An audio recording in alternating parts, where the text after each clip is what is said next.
тарбиячылар жана отурайган бөбөктөрүбүз.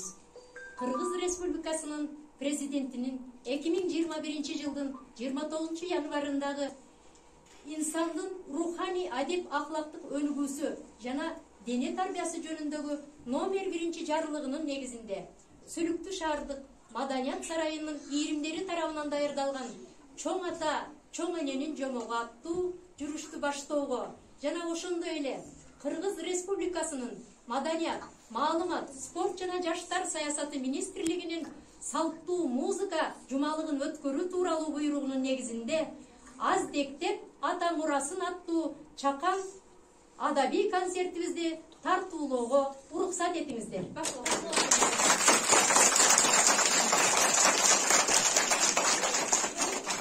Биздин жүрүштүн негизги максаты мектепке чейинки билим берүү уюмдарындагы балдардын таанып билүүсүн жана маданий интеллектуалдык жактан өнүгүүсүн өстүрүү, ата мекенди сүйүүгө, жаратылышка аяр мамиле жасоого, эне тилди барктоого, муунга мурас болуп келген кыргыз элинин улуттук баалуулуктарын, анын ичинде жомокчулук өнөрдү жана бабалардан калган элдик аспаптарды жандандыруу жана кызыктыруу. Андан эссе бүгүнкү концертибизди Сүлүктүү шаардык Маданият сарайынын алдында түзүлгөн Ак Санат вокалдык комузчулар ансамбли баштап берсин. Атай Огонбаев саадак какты.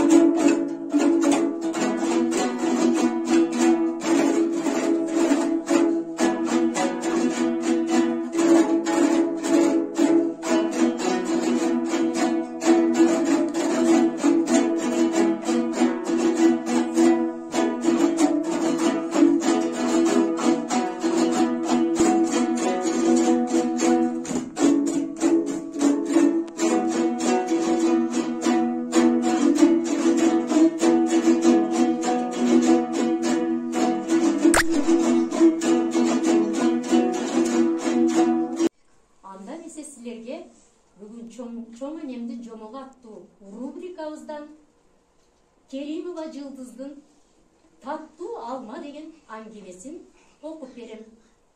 Мен аңгемени окуган сайын могул жактан сүрөттөрү чыгып турат. Баарыбыз кулак салып, сүрөттөргө карап, жомок аңгеме эмне жөнүндө болуп атканы тууралуу жакшылап кулак салып турабыз, Анда эмесе баштадык. Таттуу алма. Самат менен Азат бир класста окуп, бир партада отурушат. Алар бир көчөдө кошуна турушат. Мектепке да чогуу барып келишет. Бир жолу Самат, Азат, аркы көчөдө бир үйдүн короосунан бышкан алмаларды көрдүм. Алар салаңдап турушат. Каалашымча терип алсаң болот, деп калды. Сабактан кийин достор түз эле ошол үйгө жөнөштү. Көчө кенен, жап-жашыл эле. Анда жаңы салынган кооз үйлөр көп экен. Ошол жаңы үйлөрдүн арасынан балдар кашасы түшүп калган, эшиги да кыйшайып, эскирген кичинекей эски үйдү көрүштү. Кашанын жанынан шагы ийилген алма бак өсүп туруптур. Бакта кып-кызыл болгон алмалар жайнайт. Азат колун созуп алмадан бирди үзүп алды.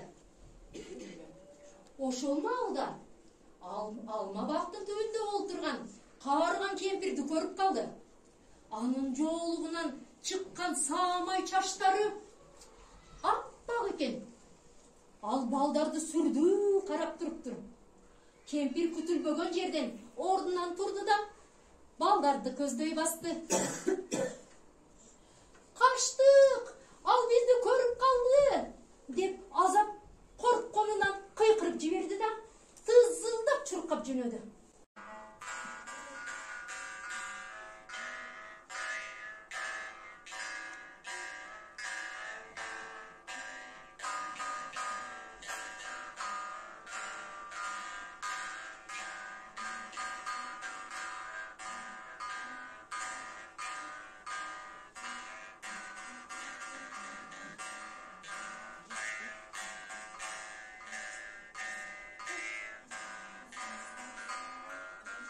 Залкар жазуучу Чыңгыз Айтматовдун Ат кеме повесинен Нургазынын жомогун бизге Дүбүр театралдык ийриминин катышуучусу жаш актриса кызыбыз Гүлнура Маматова аткарып берет. Кол чаап коштоп турабыз,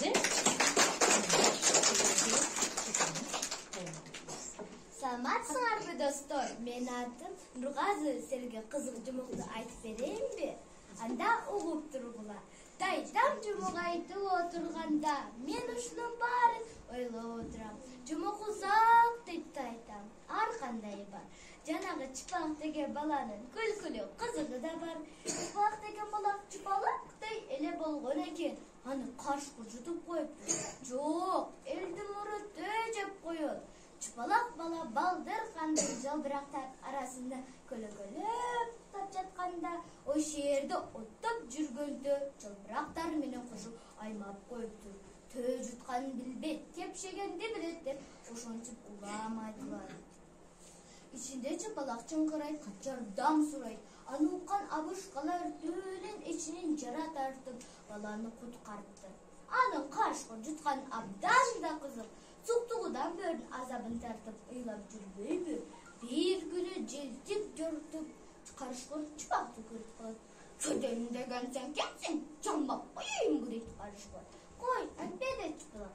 Өзүмө жаман, эт кылып салам. Ха-ха-халап каткырат карышкыр. Карышкыр ит болуп алыптыр дегенди соң. Ким айтты? Ушул карты мактылыгың үчүн жемсең деп карышкыр баланы жутуп коюптур. Жутуп алып, анын эсинен чыгып кетти. Ал бөрү күн көрдөй азапта турат. Көлөккө жакындап келе жатканда ичинен чыгып турат. Кайчыман, саба, мен көкбөрү кайга кал салганы бардам. Карышкырдын айласы жок. Жерге 2 кабат кабагын чыкылакай эмне? О бетер кыйгырат. Кайчылар, чыркагыла бери, оргула мени. Койчулар жакындап келе жатканда карышкыр кача берген. Кууп келе жаткан койчулар өздөрү айрамдар. Эмне? Карышкыр өзү качып баратат да, кууп жатканда кыйкырат. Карышкыр эптеп кутулар. Бирок кутулганда эмне? Кусага ачта. Ошентип кайда барса да заматта ичинен чыпалак чыңкырайт.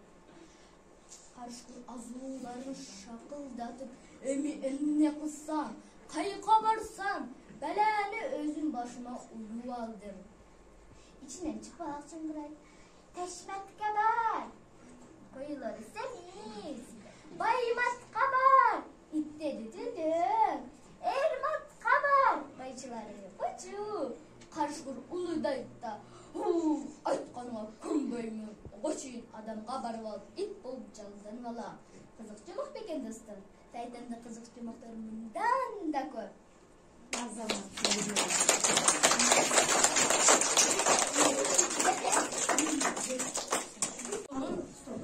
Жаш манасчыларын тосуп алалы. Манастан үзүндү айтып беришсиз, белиңиздер. Келдиби? Кудай буйрса, чоңойсоңор, биздин Сүлүктүү шаардык маданият сарайына биздин ийримдерге келип катышасыңар, Мектепке барып окуп калсаңар келесиңер бизге. Азамат көйөктөр экен. Анда эмесе сөздү ушул Ынтымак балдар бакчасынын башчысы Айгүл Файзуллаевнага берсек. Биз чоң рахмат айткыбыз келет. Себеби мүгөттөрүбүз аябай курсан болду. Жомокторду коюп мындай маанайын көтөрүп сиздер эме кылдыңыздар. Сиздерге чоң рахмат айтабыз. Мына кыздардын келечеги кем болсун, ийгиликтер каалайбыз. Балдар сиздерге жактыбы? Ооба! Эмне дейбиз? Сиздерге чоң рахмат, ишиңиздерге ийгилик каалайбыз. Келип туруңуздар. Биз аябай кубанычта болобуз. Учурдан пайдаланып биз дагы эжекени жаңы кызмат орду менен куттуктап коелу. Ар дайым ушул балдарды өлкөбүздүн келечегине жараган, мотурайган балдарды тарбиялап өстүрүп бар болуңуз. Чоң рахмат.